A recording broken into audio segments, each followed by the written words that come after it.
আসলে দুনিয়ার থেকে মানুষকে ফিরানোর জন্য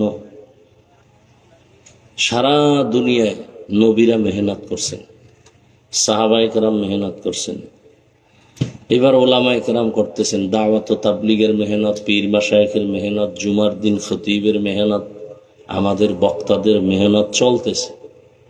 সবার এক কথা, দুনিয়া ছাড়ো, আল্লাহর হুকুম মতো জীবন গড়ো, রসুলের আদর্শের মালা গলায় লাগো।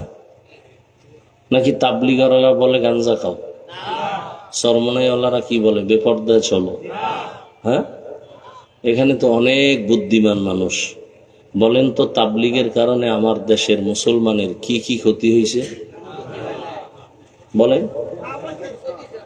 চরমনাই, উজানি, বাহাদুরপুর, নানুপুর, এই যে আহলে হক পীর মাশায়েখ, বলেন তো এদের দ্বারা এই দেশের ইসলামের এবং মুসলমানের কি কি ক্ষতি হয়েছে? ভাই সত্য কথাটা বলেন, হয়েছে? কওমি মাদ্রাসার কারণে? সত্য কথা বলেন, হয় নাই।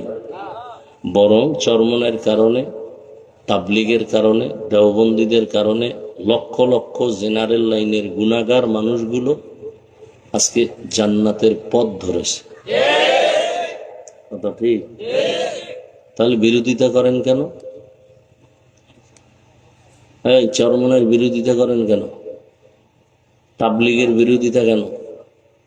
দেওবন্দীদের বিরোধিতা কেন? কওমি মাদ্রাসার বিরোধিতা কেন? একজনে চশমা লাগাইছে, গ্লাস কালো। গ্লাস কি? মাঠে আইসে কেয়ামত আইছে নাকি? কেন ভাই বাতি সব কালো কেন? মানুষ সব কালো কেন? তো একজন চৌকালা বলে কেয়ামত বহুত দূর, তোর চোখের উপরে কেয়ামত চলতেছে, তাড়াতাড়ি চিকিৎসা কর। তাহলে তাবলীগের দ্বারা মানুষের উপকার, ইসলামের উপকার, দেওবন্দীদের দ্বারা উপকার, চরমনাইয়ের দ্বারা উপকার। যারা উল্টা বলে এদের কলব নষ্ট হয়ে গেছে, এদের অন্তর খারাপ। এদের অন্তরকে পরিশুদ্ধ করা দরকার, চিকিৎসা করা দরকার। আল্লাহ হেদায়েত দান করুন। বয়ান টয়ান যাই করতেছি, বয়ান তো কম শুনেন নাই,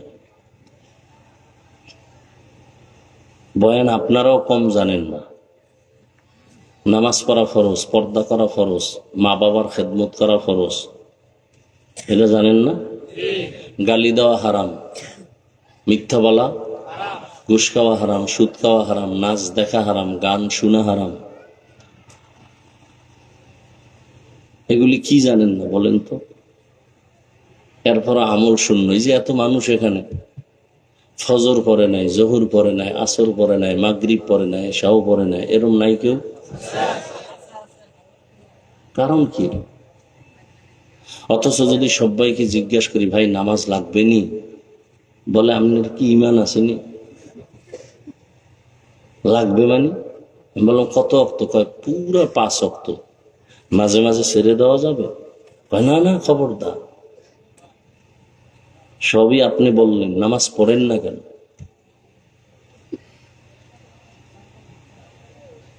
অথচ নবী বলেন, বাইনাল আবদি ও বাইনাল কুফরি তরকুস সালাহ।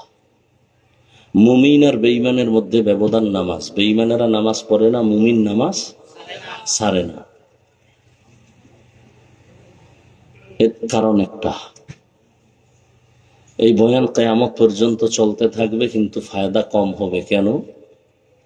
যতক্ষণ পর্যন্ত আল্লাহর শাস্তির ভয় অন্তরে আসবে না, তাকওয়া আসবে না, ততদিন পর্যন্ত মানুষ বয়ান আমল করবে না। আর এই তাকওয়া অন্তরে ততক্ষণ আসবে না যতক্ষণ এই জাতি পীর আউলিয়া, ওলি আউলিয়াদের নেক নজর নিবে না।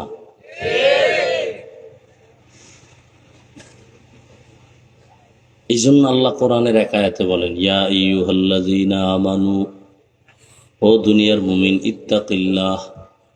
বারবার আল্লাহ বলেন, আমাকে ভয় করো, আমাকে ভয় করো, আমাকে ভয় করো। আকুনু মা'আস সাদিকিন, আমার সত্যবাদী যারা, আমার প্রিয়, এদের বন্ধু হয়ে থাকো, এদের বন্ধু হয়ে থাকো। কেন? এদের নজর লাগবে তো তাকওয়া চলে আসবে। হাকিমুল উম্মত মুজাদ্দিদুল মিল্লাত শাহ আশরাফ আলী থানভী, তিনি উম্মতের কলবের ডাক্তার। বাংলাদেশে আসতেন, সফর করতেন। বাংলাদেশের ওলামায়ে কেরাম একদিন জিজ্ঞাসা করলেন, হজরত, মা বাবার চেহারার দিকে তাকাইলে হাদিসে আছে কবুল হজের সওয়াব। সন্তান মা বাবার চেহারা দেখবে, বাইতুল্লাহর জিয়ারতের সওয়াব পাবে। কি সওয়াব পাবে? বাইতুল্লাহর জিয়ারত করলে যা পায় তাই পাবে। কিন্তু আমরা অলিয়া উলিয়ার দিকে তাকাইলে কি পাবো? প্রশ্ন বুঝছেন না? মা বাবার দিকে তাকাইলে সন্তানেরা বাইতুল্লাহর জিয়ারত পায়, সওয়াব পায়। কিন্তু আমরা অলিয়া উলিয়ার দিকে তাকাইলে কি পাবো? হাকিমুল উম্মত থানভী বললেন, ও উলামায়ে কেরাম, সন্তান মা বাবার দিকে তাকাইলে বাইতুল্লাহ পায়, বাইতুল্লাহর জিয়ারত পায়। আর যদি কোনো বান্দা আল্লাহ ওয়ালা, যারা তাকওয়া ওয়ালা, এদের দিকে তাকায়, সে শুধু বাইতুল্লাহ পায় না, বাইতুল্লাহর মালিকের পায়। কারে পায়? বাইতুল্লাহর মালিকের পায়। দলিল? নবীকে প্রশ্ন করছিলেন সাহাবায়ে কেরাম, আউলিয়া কারা? মান আউলিয়া? নবীজি জবাব দিলেন, ইজা রুউ যুকিরাল্লাহ, যার দিয়ে তাকাইলে আল্লাহর কথা স্মরণ হয়, যার চেহারা দিয়ে তাকাইলে গুনাহ ছাড়তে মনে চায়, জিকির করতে মনে চায়, টুপি পড়তে মনে চায়, যার চেহারা দিয়ে তাকাইলে গুনার থেকে দূর হইয়া নেক আমলের আগ্রহ বাড়ে, এরা আল্লাহর প্রিয় ওলি। এদেরকে আল্লাহ আলাদা পাওয়ার দান করেন। এই জন্য আল্লাহ পাক বলেন, আমাকে ভয় করো, ভয় করো, ভয় করো। ভয় মানি তাকওয়া। এটার এত পাওয়ার। নবীজির কোনো গুনাহ নেই, আছে? সেই নবীকেও আল্লাহ বলেন, ইয়া আইয়ুহান নাবিয়্যুত্তাকিল্লাহ ওয়ালা তুতিইল কাফিরিনা ওয়াল মুনাফিকিন। হে নবী, আপনি আমাকে ভয় করেন। আল্লাহর ভয় যখন অন্তরে আসবে, হেদায়েতের দরজা। আর যদি আল্লাহর ভয় অন্তরে না আসে, আমি হাফিজুর রহমান কেন, মক্কা মদিনার ইমাম কেন, স্বয়ং রসুলও যদি বয়ান করে, হেদায়েতের দরজা খুলে না। বুঝেননি? নবীজির বয়ানে হেদায়েতের দরজা খুলে না, এ কত বড় বেঈমান। অথচ যেই নবীজির একবার দেখলে জাহান্নাম হারাম, যেই রসুলের চেহারা মোবারকের দিকে একটা বার নজর দিলে 7 দিনের ক্ষুধা থাকে না, যেই নবীজির ঘাম থেকে মিশকের ঘ্রাণ, সেই রহমতের নবীকে 13 বছর দেখলো, বয়ান শুনলো, কালেমা পড়ে নাই। 13 বছর দেখছে, কালেমা। এত বড় বেঈমানের নাম জানেননি?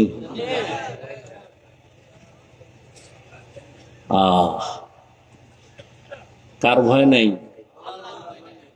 নবী সত্য মানে, এরপর কালেমা পড়ে না কেন? আল্লাহর আযাবের ভয়। আর অন্যদিকে 27 বছরের এক যুবক তরবারি নিয়ে দৌড়ায় নবীকে জবাই করার জন্য। কয় বছর? তরবারি নিয়ে দৌড়ায় যখন নবীজির চেহারার দিকে নজর পড়ল, তরবারিটা ফালাইয়া বলে, নবী বেয়াদবি, মাফ করে আমাকে, কালেমা পড়াইয়া দেন। দেখছেন নি? 13 বছর বয়ান শুই না কালেমা। বোতল ফালাইয়াও দিতে পারে না, ওমরের চোখ পড়ে গেছে। কাছে এসে গায়ে, যুবক বোতল দে। বোতলটা হাতে নিছে, যুবক কাঁপতেছে, কাঁপিস না। ওমর বোতলটা নিয়ে তাকায়, দেখে বোতলের মধ্যে এক ফোঁটা মদও নাই, পুরা বোতলটাই সাদা দুধে ভরা। हर के दारत खौफे हकदर दिल मदाम जन्नतुल मावा देहदूरा मकाम। আল্লাহর ভয়। ওমরে ফারুক রাদিয়াল্লাহু আনহু দিনের বেলা রাষ্ট্র চালাইছেন, রাতের বেলা ঘুরে ঘুরে দেখছেন কি আর কি হালাত। জঙ্গলের পাশে গিয়ে দেখে ভেতরে একটু বাতি জ্বলে। ওমর চুপচাপ ওখানে একা একা দাঁড়ায় শুনে ভেতরে মা আর মেয়ে কথা বলে। মা পানি বেশি দিও। কারে কয়? মেয়ে কয় মা ওমর যদি টের পায় কল্লা ফালাই দিবে। ওমর কই? ওমর কই? উভয় নেই। কিন্তু তাদেরকে সর্বোচ্চ সম্মান দিয়ে বসায় একা, মা তোমার কপাল ভালো, এমন একটা কন্যা সন্তান তুমি পাইছো যে আল্লাহর ভয় তাকওয়ার গোডাউন। মা তোমাকে আজকে একটা পুরস্কার দিতে চাই। কি? কয় তুমি যদি আলহামদুলিল্লাহ বলো তাহলে তোমার এই মেয়েটাকে আমি ওমরের ছেলের জন্য নিতে চাই। মা খুশি না বেজা? খুশি হয়ে গেলেন। এইবার এই ওমরের ছেলের সাথে এই মেয়ের বিয়া হয়ে গেল। এমনই এই দামি নারীর গর্বের ধারায় আর একটা সূর্যের আলো আসছে, ওমর ইবনে আব্দুল আজিজ। আল্লাহর ভয় দেখেন। আপনারাও মুসলমান, আমিও কি? কথা বলেন। আপনাদের আল্লাহ আমার আল্লাহ দুই, বুঝে শুনে বললেন। এক, আপনাদের নবী আমার নবী, আপনাদের কোরআন আমার কোরআন, আপনাদের কাবা আমার কাবা, আপনাদের ধর্ম আমার ধর্ম, আপনাদের কালেমা আমার কালেমা। দুনিয়াতে আসছি সিস্টেম। বিদায় বেলা কাফনের সংখ্যা, আমারও 3 কাফন, আপনারও 3 কাফন, মহিলাদের 5 কাফন। কালার আলাদা। কালার আলাদা কি? সবা হুজুরগট একটু আলাদা হবে।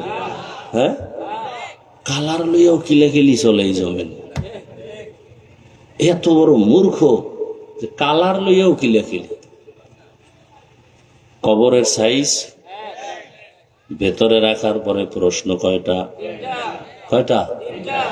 আলাদা আলাদা না সব এক?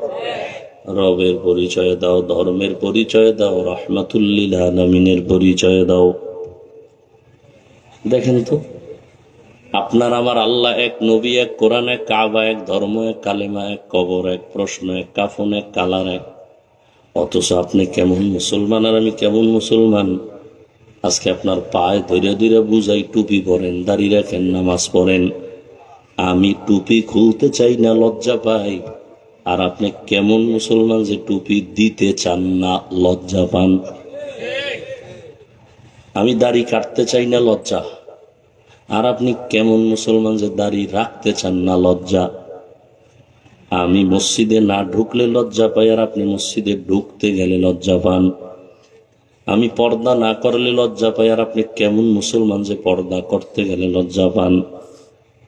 শুধু একটাই কারণ, আল্লাহর ভয় অন্তরে নাই।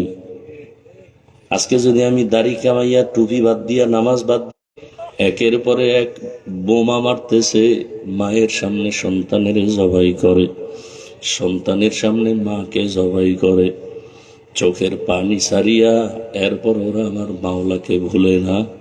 একমাত্র কারণ, আমার মাওলার আযাব বড় কঠিন।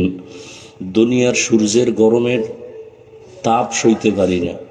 কিয়ামতের দিন গুনাহগার হইয়া যদি হাসরের ময়দানে উঠে, রহমতের নবী একদিন আম্মাজান আয়েশার ঘরে বৈশা বৈশা কান্না করেন। আম্মাজান আয়েশা বলেন, ইয়া রাসূলুল্লাহ, আপনি কাঁদেন কেন? বলে, হাসরের ময়দানের ভয়। কেন? বলে, কিয়ামতের ময়দানে সব নারী পুরুষরা উলঙ্গ দাঁড়াবে। আম্মাজান বলেন, তারপরে? বলে, সূর্যটা মাথার উপরে নেমে আসবে, সূর্যের গরমে জমিনটা তামা হয়ে যাবে, জাহান্নাম চিৎকার দিবে, ও আল্লাহ, বেনামাজি গুলো আমার পেটে দাও, ঘুষখোর সুদখোর গুলো তোমার দুশ্মন আমার পেটে দাও, আমার পেটে বড় ক্ষুধা। আল্লাহর নবী বলেন, ও আয়েশা, আল্লাহ সেদিন রাগ হয়ে যাবেন। আল্লাহ রাগ হয়ে একটা আওয়াজ দিবেন, খুব কঠিন, লিমানিল মুলকুল ইয়াউম লিল্লাহিল ওয়াহিদিল কাহ্হার। নবীজি বলেন, আল্লাহ পাকের কুদরতির আগের আওয়াজে হাসরের ময়দানটা থরথর করে কেঁপে উঠবে। সূর্যের গরমে মাথার মগজগুলো ভাতের মারের মতো ফুটবে।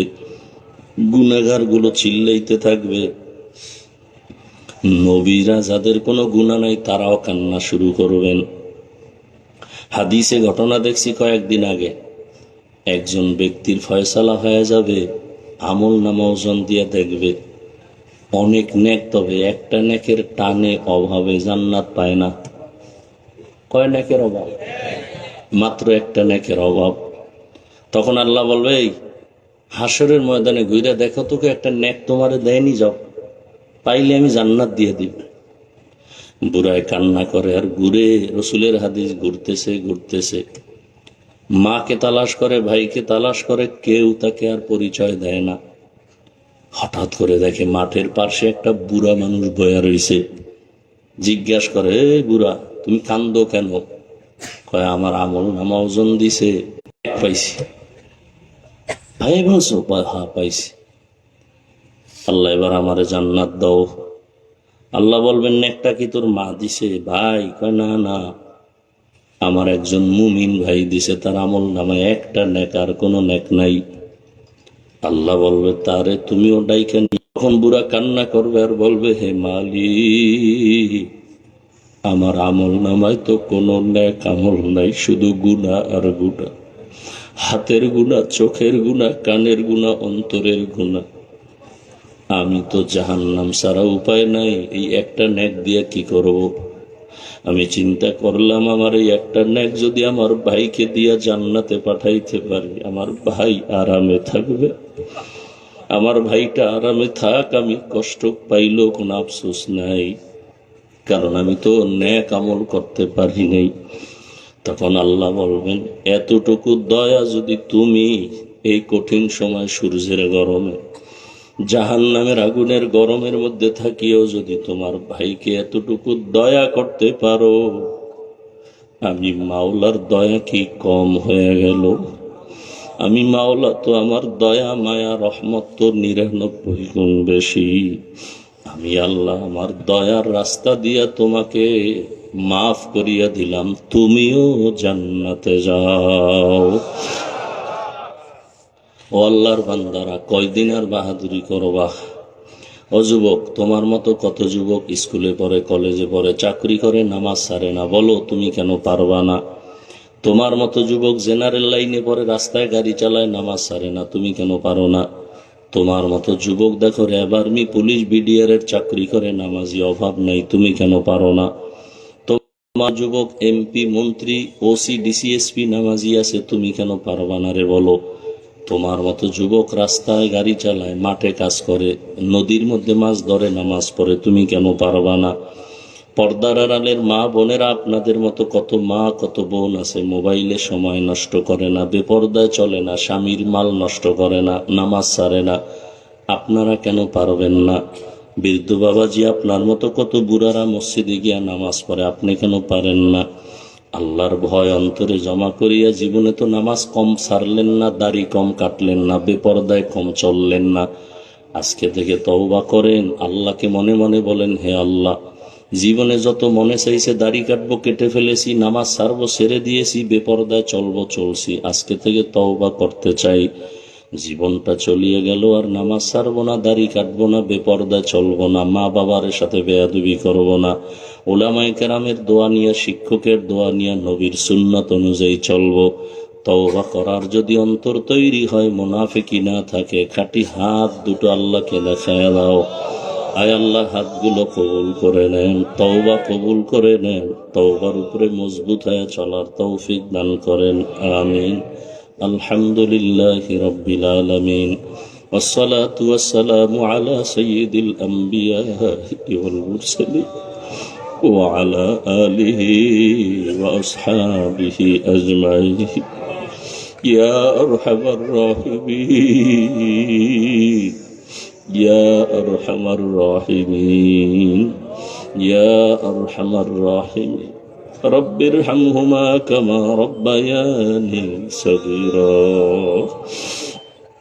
اللهم إنك عفو كريم تحب العفو فاعف عنا اللهم إنا نسألك رضاك والجنة ونعوذ بك من سخطك والنار يا شافي الأمراض يا شافي الأمراض يا شافي الأمراض يا أرحم الراحمين اللهم ارحمني بترك المعاصي اللهم ارحمني بترك المعاصي اللهم ارحمني بترك المعاصي اللهم إنا نعوذ بك من البرص والجنون والجذام وسيء الأسقام